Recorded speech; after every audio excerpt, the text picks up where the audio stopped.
This is a Chuki production.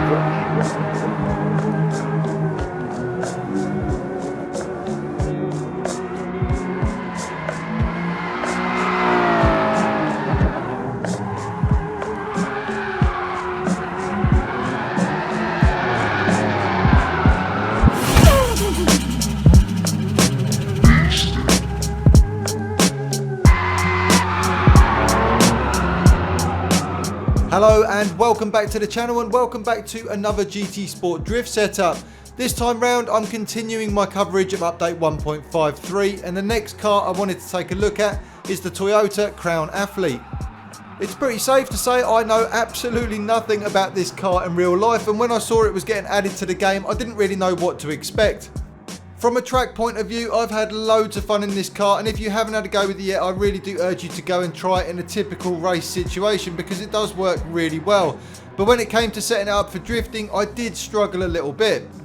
It's not that it's bad at drifting, it definitely isn't. In fact, if anything, it's the fact that it loves getting its tail out so much that it becomes a little bit of a handful.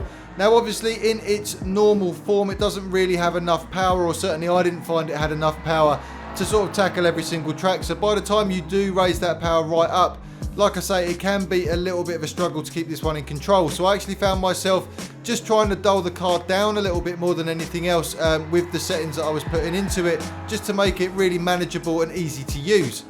So that is what I've done, but please bear in mind it has taken me quite a bit of practice to get used to this car, so you may find yourself in the same situation.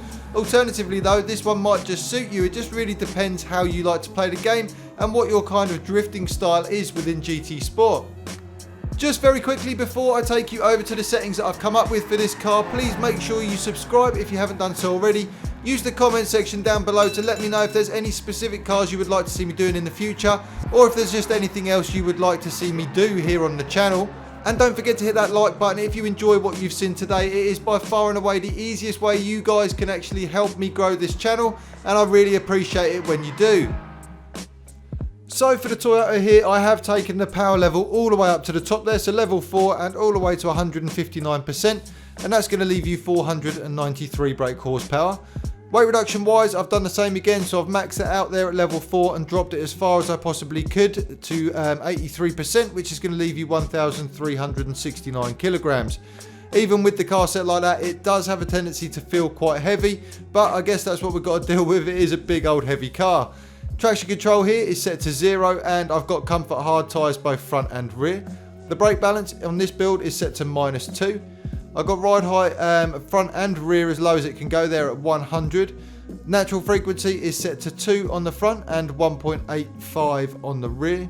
Anti-roll bar, I've gone a little bit extreme with the front here, so I've set that to 8. It just seems to be working best for me, and 4 on the back. The compression and rebound I haven't touched there at 60, 60 and 90 and 90. Camber angle on the front there is set to 3.5 and on the rear is 0.8. Toe angle on the front is set out 0.55 and on the rear is in 0.45. Downforce you don't need to worry about with this build. Now with the differential here, I've left the initial torque exactly the same. The acceleration sensitivity is now set to 45, and I've got the braking sensitivity again. I haven't touched that at all. That still remains the same on 20. Transmission with this one is fully customized. All I've done is set this one to 162 miles per hour and left the gearing exactly as it is.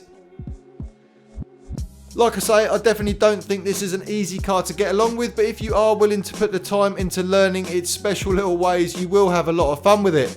One other thing that's definitely worth mentioning is the gearing side of things. Do not be afraid to drop this one down to second gear. It's got a surprising amount of power right down in those lower gears, and they're more than capable of getting you around some pretty big corners. So feel free to experiment with that. That was one of the biggest keys to me learning how to use this car.